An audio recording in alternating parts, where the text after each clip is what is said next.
Welcome back to Madman Review.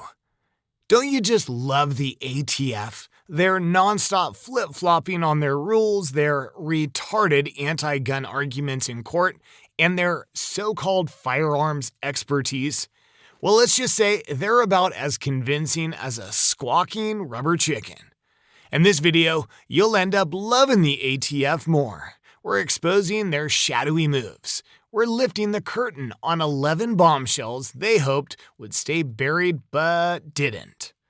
Forget the Constitution, they're practically writing their own. Oh, and they don't need help from Brandon or any other senile POTUS to do it.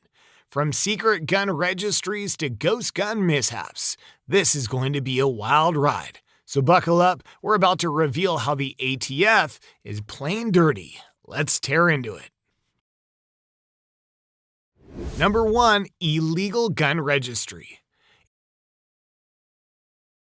It's no secret to us that the ATF maintains an illegal gun registry.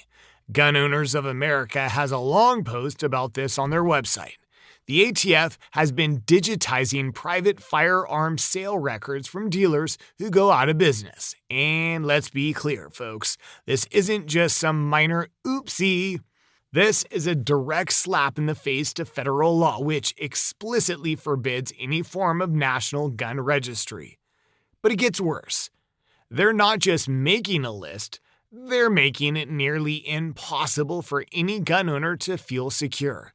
Their ownership details turned into digital data just floating around in some government database ripe for misuse or, God forbid, some kind of massive privacy breach.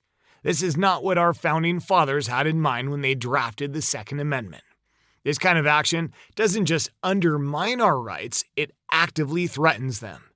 So, what's their excuse? Safety? Oversight? Give me a break. It's a clear overreach, a blatant intrusion into the lives of law-abiding citizens. This has never been about safety, it's always been about control. Number 2. Expansive dealer definitions. The ATF proposed a rule so broad you'd think they're casting a net across the entire ocean just to catch a guppy. This new rule redefines what it means to be quote, unquote, engaged in the business of dealing firearms.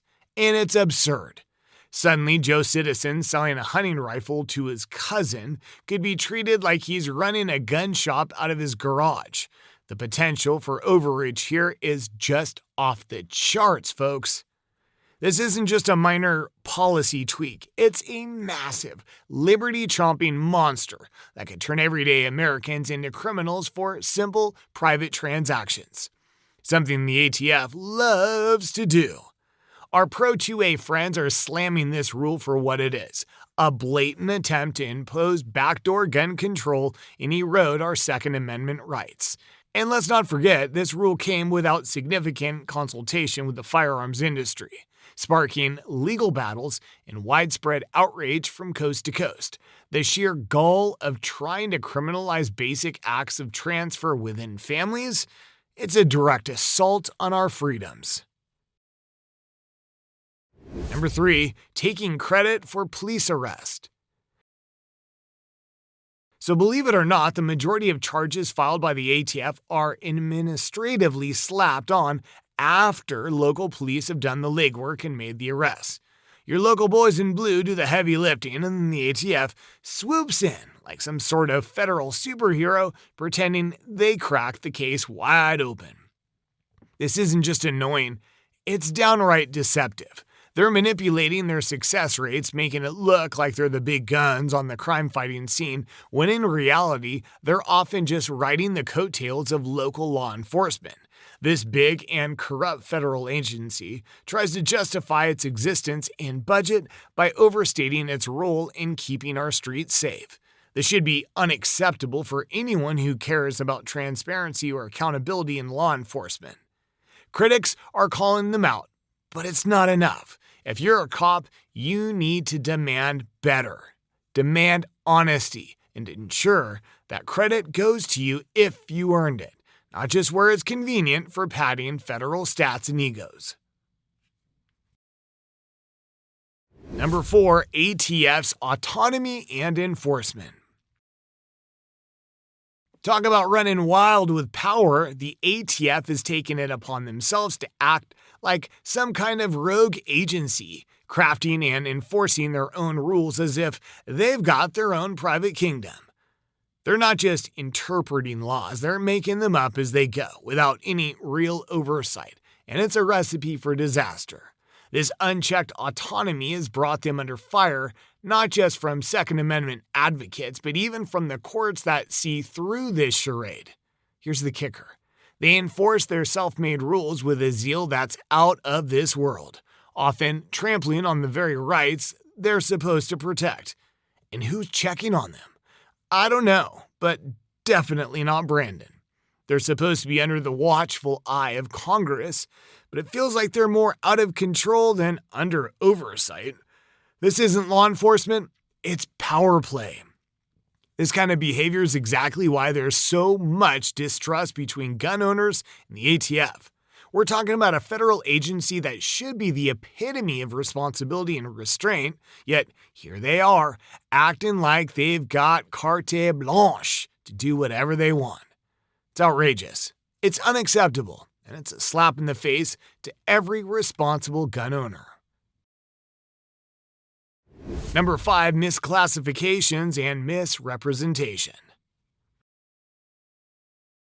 Next up, let's dive into another ATF fiasco, the misclassification of quote-unquote ghost guns. The geniuses at ATF is lumping together homemade firearms which legally don't require serial numbers with factory-made gun that have had their serial numbers illegally altered or removed. They're calling them all ghost guns. What a great idea. Okay, I'm being sarcastic. This isn't just an error, it's a deliberate ploy to inflate statistics and create panic over a non-issue, pushing their anti-gun agenda further. This conflation is not only misleading, it's dangerous. It skews statistics and paints a target on the backs of law-abiding hobbyists and enthusiasts who enjoy the craft of making their own firearms. A perfectly legal activity, mind you. By broadening the definition this way, the ATF manufactures a crisis where there is none, potentially justifying more draconian laws and regulations on all gun owners. It's a classic case of fear-mongering. They're using this mislabeled stats to push for stricter controls and to chip away at our Second Amendment rights. Number 6, classification of non-traditional firearms. Let's now talk about the ATF's relentless push to classify parts kits and partially completed frames as fully regulated firearms. For years now, the ATF has been tightening the noose on what they consider a firearm. Their latest antics, proposing rules that would slap heavy regulations on simple parts kits, basic components that are miles away from being a functional gun. They're claiming this is only to increase traceability or prevent illegal modifications, which is a load of BS. What this is just another way to infringe on our Second Amendment rights. By stretching the definition of a firearm to include these rudimentary parts, the ATF is blatantly targeting the DIY gunsmith community, hobbyists, and everyday Americans who enjoy assembling their own firearms legally. The opposition isn't just from your average Joe gun owner. Even some state attorneys generals have called foul, recognizing these rules as threats to our 2A rights. Number 7, industry distrust due to excessive flip-flopping on rules.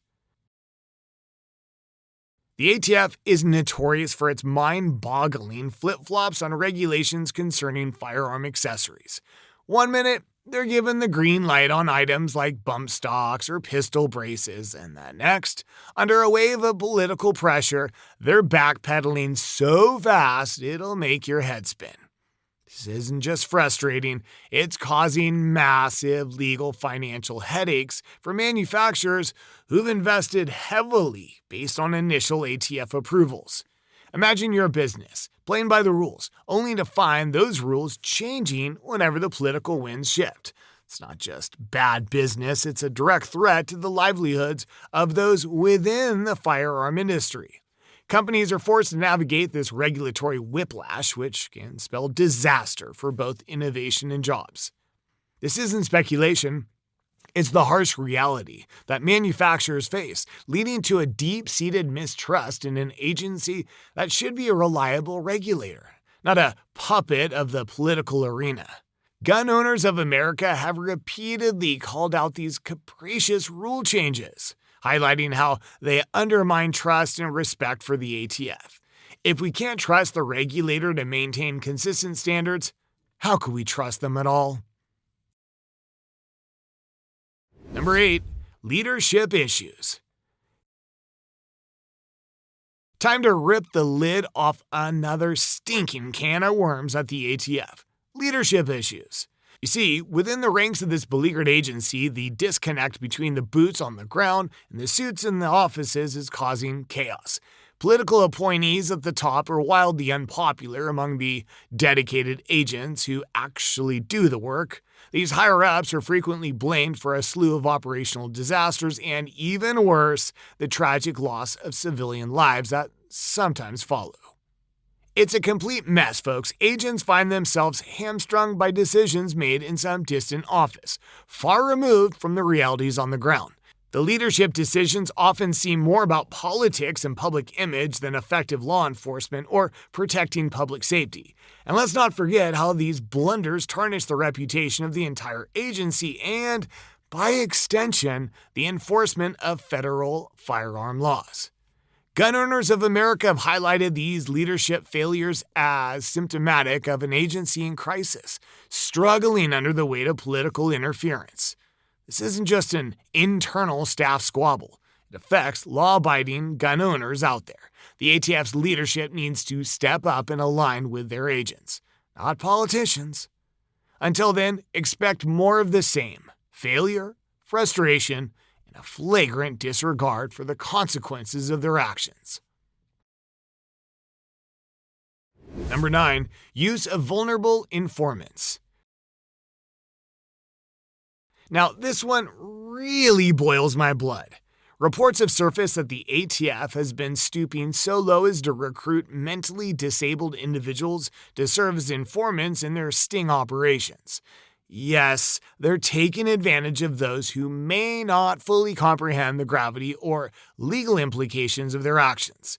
It's not just unethical, it's downright despicable and possibly illegal. This manipulation of vulnerable individuals highlights a severe lapse in ethical judgment by the ATF, raising serious legal and moral questions about their operations.